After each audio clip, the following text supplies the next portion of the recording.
नमस्कार. आजच्या ह्या लेक्चरमध्ये आपण अंदाजपत्रकाचे प्रकार काय आहे हे या ठिकाणी अभ्यासणार आहोत. अंदाजपत्रक म्हणजे एका ठराविक काळासाठी शासनाने आपल्या जमा व खर्चाचे केलेले अंदाज याला आपण अंदाजपत्रक असे म्हणतो. हे ठराविक काळ म्हणजे आपण बघतो की 1 एप्रिल ते 31 मार्च. तर 1 एप्रिल ते 31 मार्च या कालावधीसाठी शासनाने आपल्या जमा व खर्चाच्या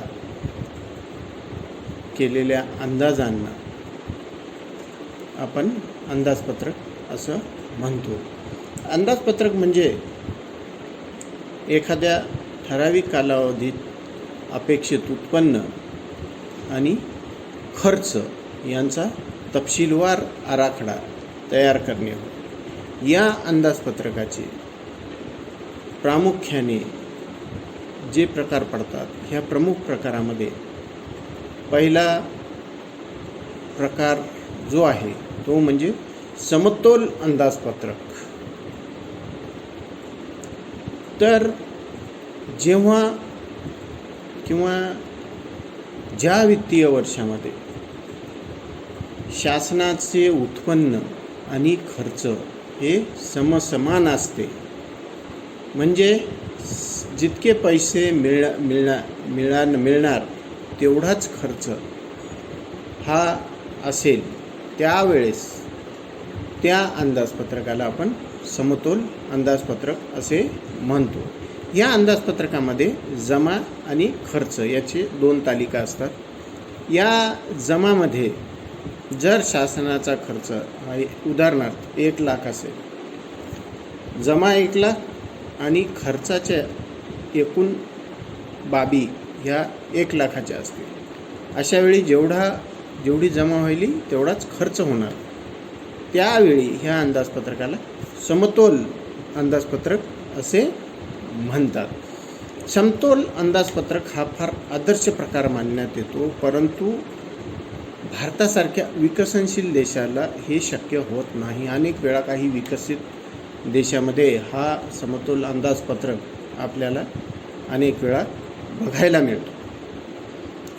तसेच ह्या समतोल अंदाजपत्रकामध्ये सर्वात महत्त्वाची बाब की जेवढी जमा तेवढा खर्च होणार असल्या कारणाने शासनाला कोणत्याही प्रकारचा अतिरिक्त अशा पद्धतीनं या ठिकाणी फंड्स रेज करावे किंवा उभे करावे लागत नाहीत. मग ते कराच्या माध्यमातून असो, विविध सेसच्या माध्यमातून असो, अनुदानाच्या कुठल्याही बाबीतून शासनाला हे नव्याने काही अतिरिक्त फंड्स उपलब्ध करावे लागत नाहीत. आणि यामधून एक बाब अशी पण आहे की यामध्ये विकासांच्या बाबीवर व्यवस्थितरित्या आवश्यक त्या प्रमाणामध्ये खर्च हा करता येत असतो. या समतोल अंदाजपत्रकामुळं शासनाला वित्तीय वर्षात कसल्याही प्रकारचा तणाव हा राहत नाही आणि शासन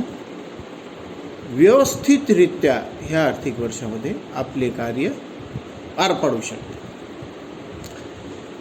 तसेच ह्या अंदाजपत्रकाच्या या प्रमुख प्रकारामध्ये आपण दुसरा प्रकार बघू. याला म्हणतात शिल्लकीचे अंदाजपत्रक.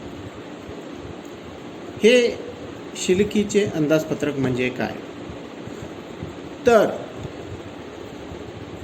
अंदाजपत्रकामध्ये असणाऱ्या जमा आणि खर्चाच्या तालिकेमध्ये ज्या वेळेस जमा ही अधिक असते, त्या तुलनेत किंवा त्या प्रमाणात खर्चाच्या तालिकेमध्ये खर्च हा कमी असतो.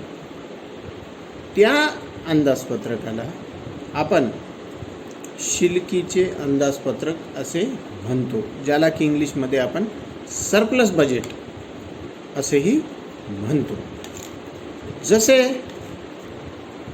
उदाहरणादाखल आपण बघू की जर का अंदाजपत्रकामध्ये जमा ह्या तालिकेमध्ये 1,00,000 रुपये जमा होणार असे अंदाज आहेत आणि या ठिकाणी खर्चाच्या एकूण तालिकेमध्ये एकूण जे खर्चाचे जे काही शीर्षक आहेत हे सर्व मिळून एकूण खर्च हा जर 80,000 रुपये असेल तर त्यावेळेस तो बजेट शिल्कीचा अंदाजपत्रक ठरतो.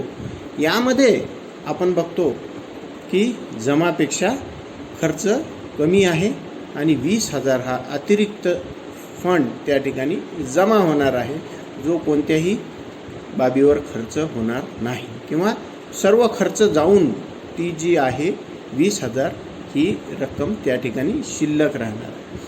ह्या बाबी अनेक वेळा केवळ विकसित म्हणजे अति विकसित देशांमध्ये आपल्याला दिसून येतात.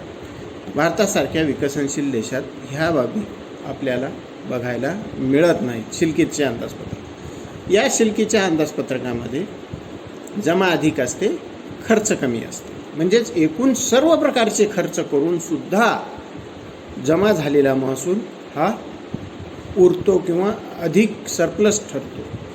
या अंदाजपत्रकाला आपण शिल्कीचे अंदाजपत्रक असे म्हणतो. आणि या प्रमुख प्रकारामधला एक शेवटचा प्रकार म्हणजे की तुटीचे अंदाजपत्रक, जो प्रामुख्याने अनेक विकसनशील देशांमध्ये आपल्याला प्रामुख्याने बघावयास मिळतो.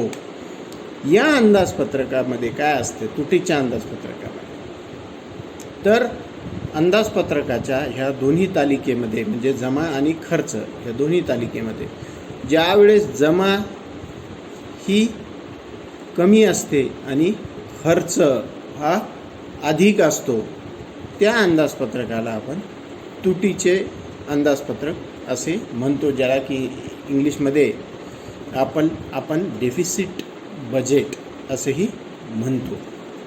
यामध्ये शासनाकडे जमामध्ये जर एकूण महसुलामध्ये सर्व शीर्षकाखाली त्या महसुलामध्ये जमा होणारी रक्कम ही 1,00,000 असेल, उदाहरणादाखल आहे 1,00,000 असेल, तर या ठिकाणी खर्चाच्या तालिकेमध्ये ती एकूण खर्चाच्या शीर्षकामधून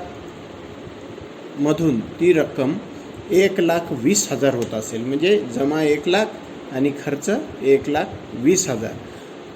अशा वेळी 20,000 हा खर्च जो आहे तो अधिक या अंदाजपत्रकात दाखवण्यात आलेला आहे. म्हणजेच शासनाला आपली एकूण महसूल एकूण जमा मिळून त्यानंतर आणखीन 20,000ची अतिरिक्त तरतूद ही भविष्यात शासनाला करावी लागणार आहे. ती कुठल्या आर्थिक मदतीच्या अनुषंगाने असो, सेस वाढवून, टॅक्स वाढवून किंवा लोन घेऊन शासन ह्या उर्वरित 20,000च्या खर्चाची तरतूद करत असते. भारतासारख्या देशामध्ये प्रामुख्याने हा तुटीचा अंदाजपत्रक हा आपल्याला या ठिकाणी बघायला मिळतो. भारतात तर ही पद्धत आहे की एखाद्या विभागाला जर का त्याच्या बजेटच्या अनुषंगाने वर्षाला जर 1,00,000 रुपये दिले आणि तो विभाग ते 1,00,000 रुपये खर्च करू नाही शकला किंवा एव्हाना तिथे जर 80,000 रुपये खर्च झाले, तर अशावेळी असं मानण्यात येते की तो विभाग कार्यशील नाही, कार्यक्षम नाही असं मानण्यात येते. त्या ठिकाणी सर्व पैसे खर्च होणे म्हणजे सर्व कार्य हे त्या ठिकाणी पूर्ण झाल्याचं प्रतीक मानण्यात येते. या अनुषंगाने ही जी तूट आहे, अंदाजपत्रकात येणारी ही जी तूट आहे, ही तूट शासन विविध माध्यमातून पुढे भविष्यात भरून काढीत असते. अशा पद्धतीनं हे तुटीचे अंदाजपत्रक आपल्याला बघावयास मिळते आणि जगातल्या अधिकाधिक देशामध्ये हे तुटीचं अंदाजपत्रक सादर होत असल्याचं आपल्याला त्या ठिकाणी दिसून येतं. या तुटीच्या अंदाजपत्रकाची भरपाई ही शासन विविध माध्यमातून करीत असते. अशा पद्धतीनं अंदाजपत्रकाचे हे प्रमुख प्रकार आपल्याला बघायला मिळतात. इतर जे प्रकार आहेत ते आपण नेक्स्ट लेक्चरमध्ये. धन्यवाद.